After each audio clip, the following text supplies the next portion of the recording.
the most easterly peak of the high Cairngorms. A part of the Cairngorms I've become fascinated with lately. Can you guess where I am?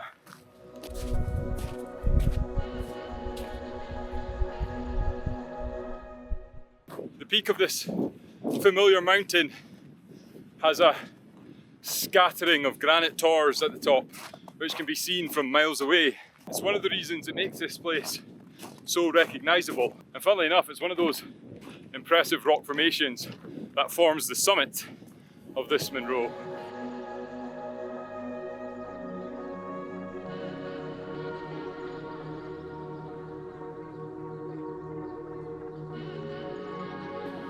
If you guessed correctly, well done. I am heading in the direction of Beinn.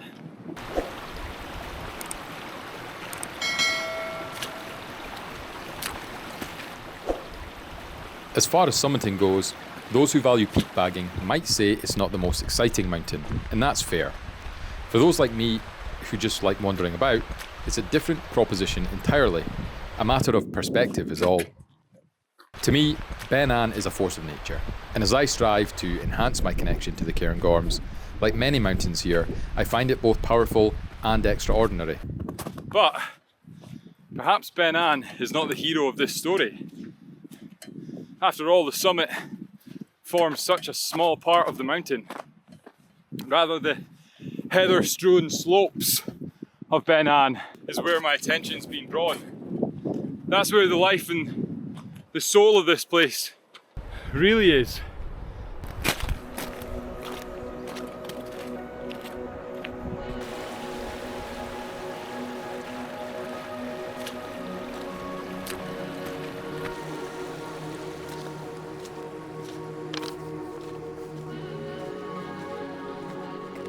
I do have a tent in my bag, but the plan is not to use it. There's no hammocks tonight, so yeah, stick around and I'll let you know what the plan is soon.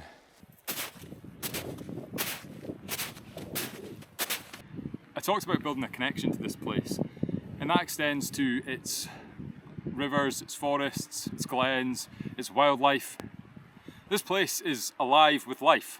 Streams carry water to lochans, burns, rivers, like blood carries oxygen to the organs, and heather forms part of an ecosystem that homes all of this hill's residents.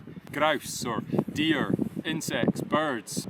When you set foot on these hills, you become a tiny speck of this mountain's biology, a single cell, a fleeting part. And I can't stop thinking that the mountains were here long before I arrived on their slopes, and they'll be here long after my visit as well.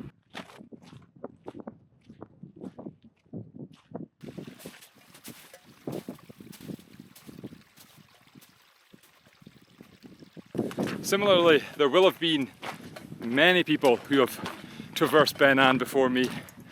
People who will have done far crazier things than I'll ever do. And there'll be people who will come here years and years after I visit as well. And everyone and each person will be able to form their own perspective.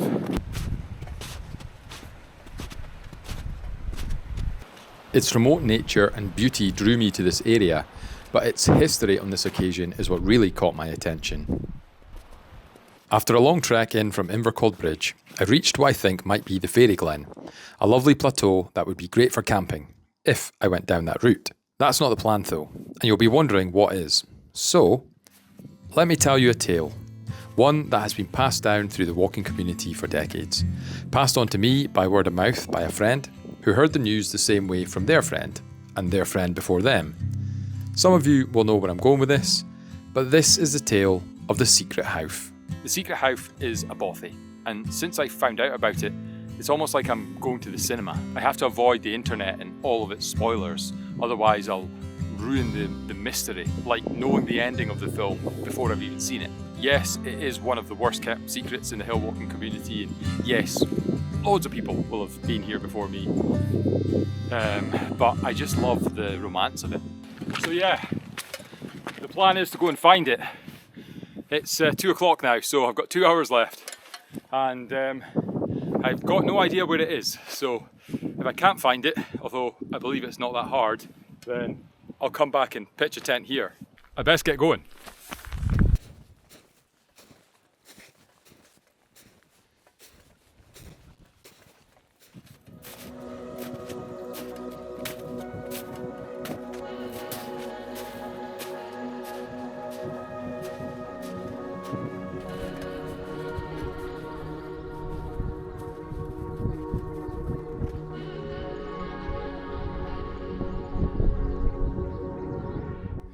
This is the old hunting lodge, which is a ruin.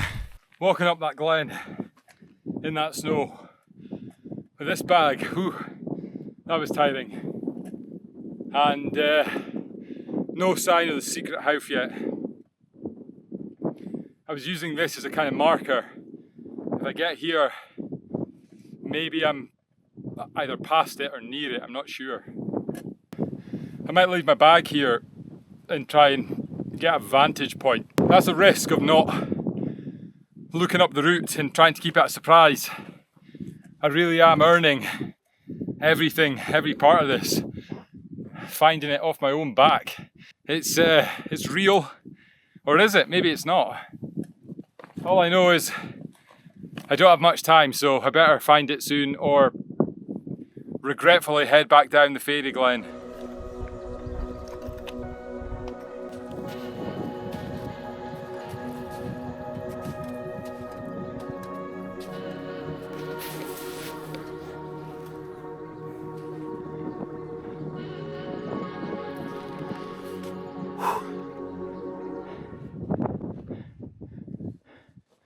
Still no sign of the secret Howff.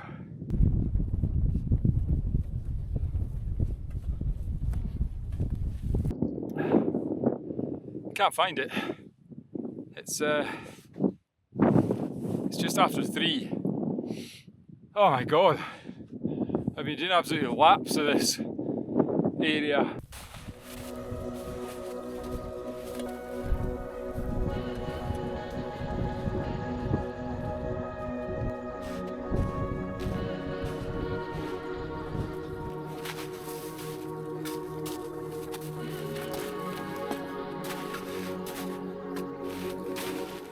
It is bang on 4 PM. The sun is setting. So I found this in the absolute nick of time. Might be easy to find in summer. Might be easy with the coordinates, but in winter, wow, with the snow on the ground, that was hard. So yeah, if you're doing this, make sure you give yourself plenty of time.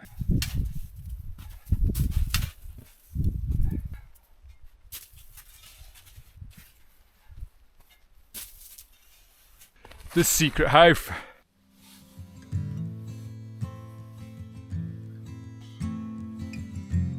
So the secret Howff, this is it.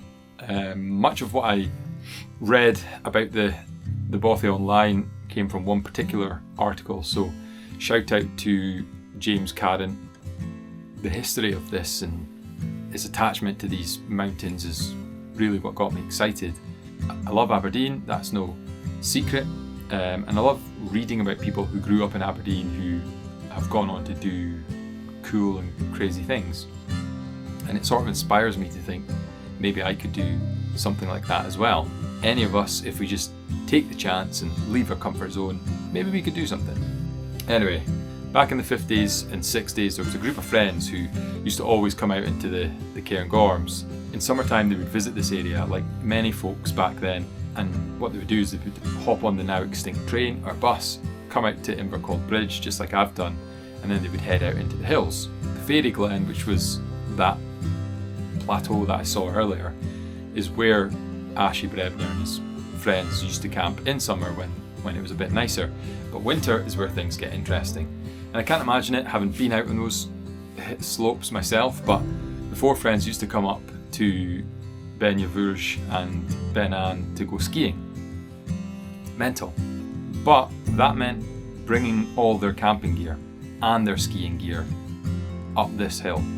And bringing my camping gear was honestly hard enough, so I can't even imagine having skiing stuff on top of that. So what did they do? They came up with this insane idea to build a bothy. The very one that I'm in just now. Somewhere that could stash their gear, whilst they went skiing. As you'll see from the hills, there's plenty of stone in the area, so they didn't have to venture far for that. But they did have to carry timber for the roof and the floor, cement, and also corrugated iron for this ceiling. They had to carry that all the way up the mountain to this spot. on their backs, just themselves. And if that wasn't challenging enough, they had to do all that without the permission of the Invercalled House, who owned the estate at the time, which meant they had to sneak past it, possibly even when it was dark. And even though it has secret status, apparently it's not that difficult to find. If, like me, you don't look for the coordinates, and if you don't read too much into it, it's not easy to find. So just be careful if you're coming here. And even if you could find the coordinates, and even if you could, go online and sort of spoil the surprise, as James Carron wrote in his blog, it robs you of the thrill of the chase. The chance to explore this beautiful glen, scour the slopes, and ultimately bask in the satisfaction of finding it yourself. And I think he's right.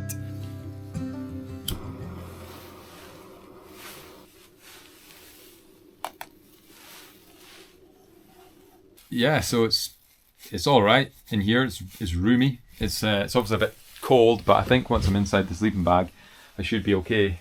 I'll obviously shut the door as well over there. So yeah, this is the secret house. Would you stay here? Let me know. What's on the menu tonight then? Sardines,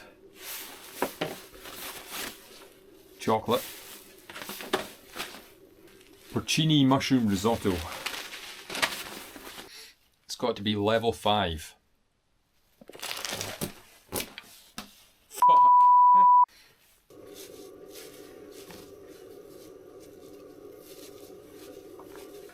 This is sublime.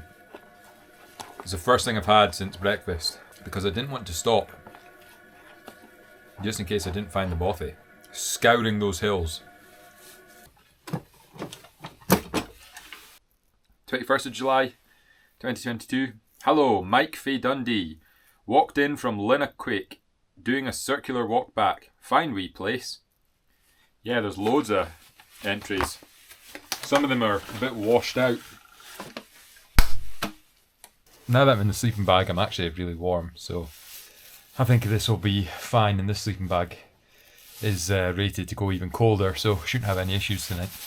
It's so dark and so clear, the sky, that you can see all the stars, so I see people do the time lapses of the stars, but I've got no idea how to do that, so I can't do it for you guys, unfortunately, but it was a moment and an experience that I had myself.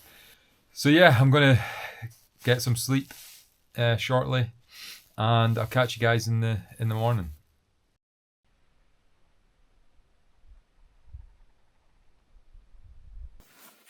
Good morning.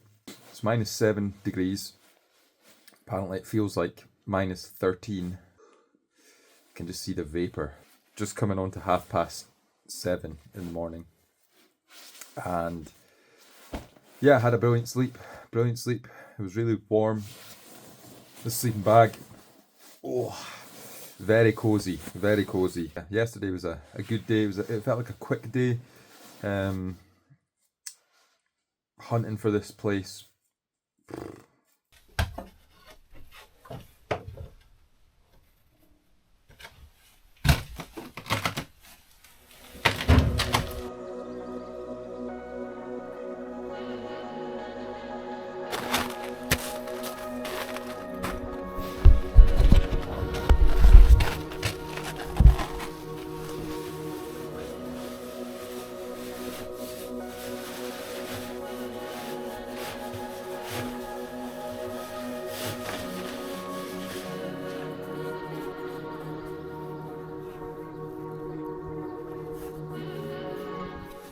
I don't know if you can see, there's some footsteps through that snow there.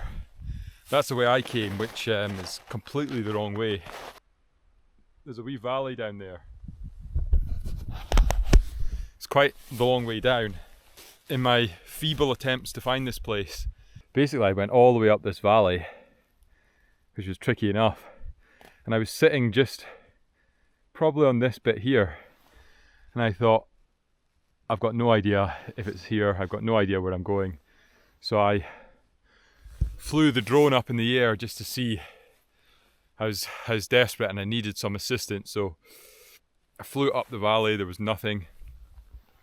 When you get to that wall there, that's basically the end of it. And then I flew it back down, and then sure enough, I found it. And instead of going all the way back through that valley, I decided to climb up this with my my ice axe and holding on to all of that heather. In summer it's probably really straightforward. There's probably a path that's as clear as anything, but when the snow's lying on the ground as it is, it's hopeless, especially when no one else has been here. That there in the distance is Loch Nagar. It looks epic right now with the sun coming up behind it.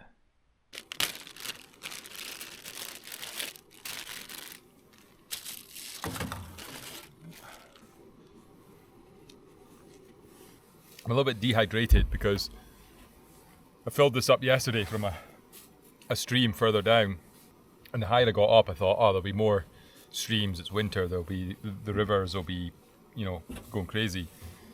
And they are, but they're also under about, you know, 4 feet of snow. So I can't actually access them very easily. I don't feel as good about the snow as I do about the water, so I'm going to try and consume as much water as I can and as little snow as I can, if I can help it.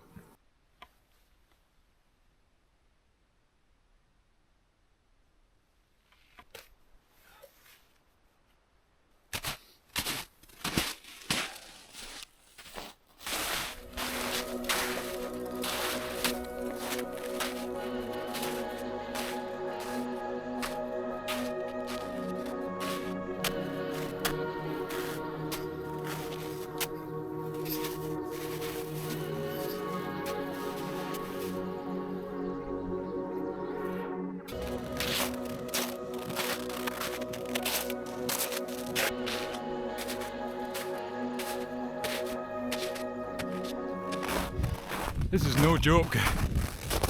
The snow is worse than walking in sand. Incredible though. It's so beautiful. That's the Linnaquake over there.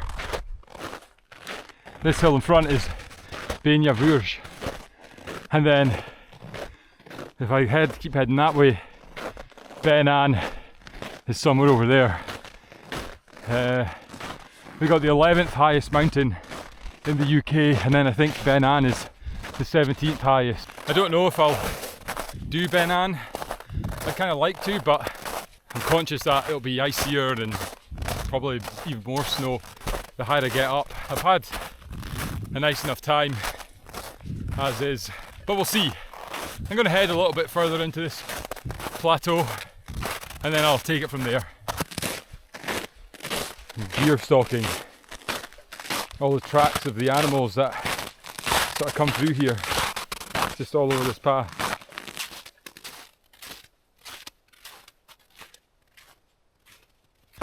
I mentioned earlier that, you know, some people don't find this Munro the most exciting in summer, but in winter, I mean, apart from the snow, it just looks so cool and crazy.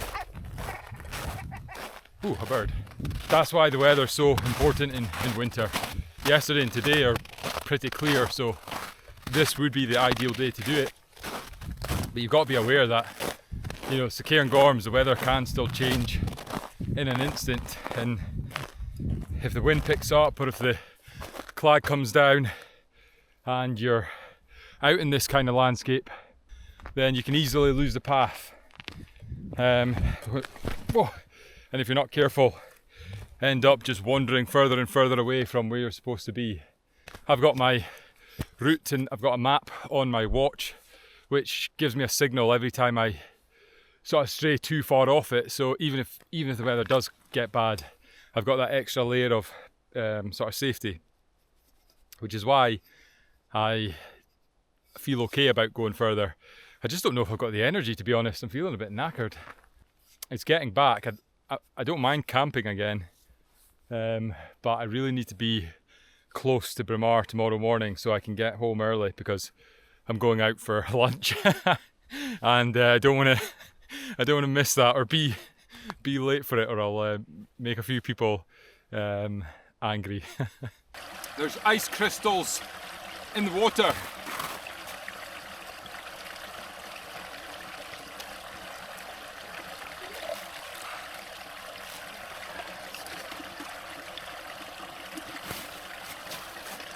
Don't know if you can see it, but the path continues along there. There's a wall of snow here. It kind of dips in. So in order to get to that path, I need to kind of descend into this and then climb up that. And I've done that a couple of times so far. And it's tough going. Tough going. I think now's a appropriate time to turn back. But wow, what a walk this has been so far.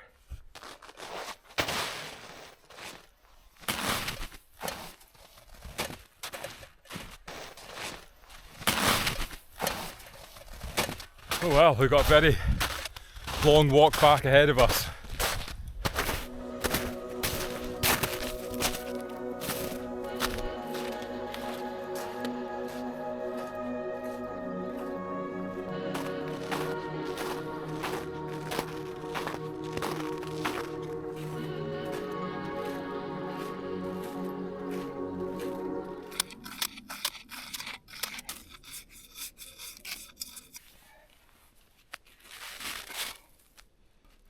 Perfect.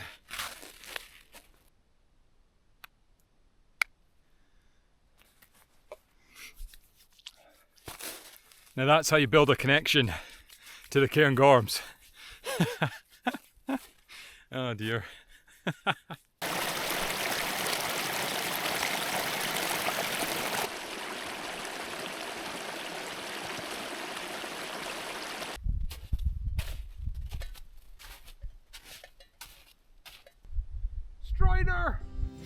I'm back at the fairy Glen. It's 1:30.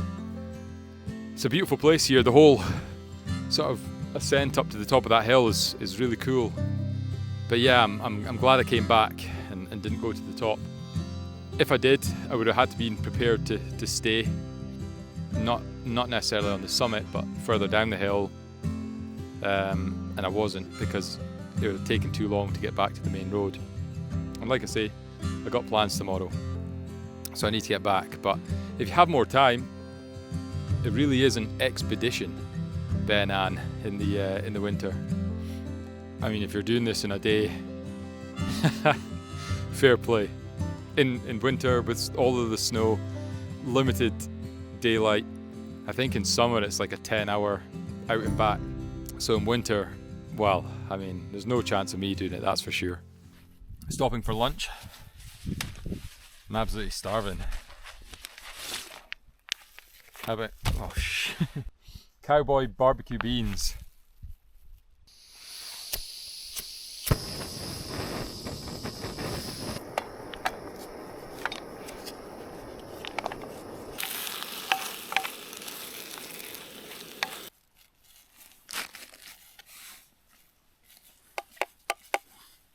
Man, this is so good. It's been a while since I talked about the bothy. The secret Howff, as it's called. You know, part of the mystery and part of the fun is that you don't give away the location of it. And I'm hoping that this video leaves clues, but doesn't spoil it. And you guys can judge that yourself. Most of all, I hope it leads to intrigue and curiosity. There's really cool things outside, and if you can be bothered, then it's worth the hike, and it's worth getting out there. And I guess that takes me back to my earlier point, that I'm not here to visit the bothy, and I'm not here to summit the Munro. Those are just things that give me direction. They're just fun, extra bits of fun. I'm here because I want to feel the cold of the snow and sub-zero temperatures. I want to taste the ice-cold water that rushes through the glens. And I want to see wildlife that, you know, inhabits the Cairngorms, that, you know, takes to these conditions so humbly, as if it's not cold at all. I want to feel the isolation of the outdoors. You know, I haven't seen a single person this whole trip. The kind of feeling that's juxtaposed between danger and comfort. And I want to feel baffled by the guile of previous ramblers who came out on these hills and decided it was a great idea to build a bothy so they could go skiing. This is where the adventure is for me, and that's what brings me so much joy.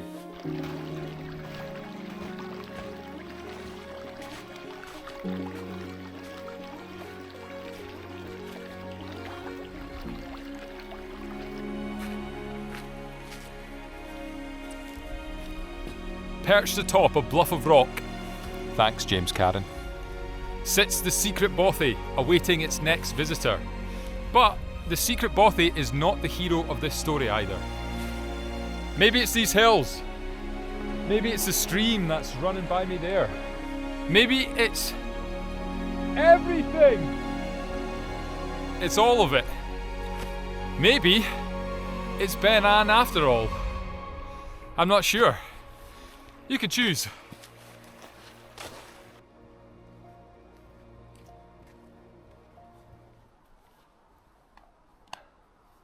It's 4:15 p.m. That means the sun has set. It's been a brilliant couple of days. The snow was my priority, just to get out and just experience it, and I did that, and as I say, it was just a brilliant experience. So yeah, time to go home. Thanks everyone for watching. If you stayed this far, really appreciate it. If you did stay this far, drop a like on the video, subscribe as well, and I'll see you guys in the next one. So yeah, nothing else to add. Cheerio.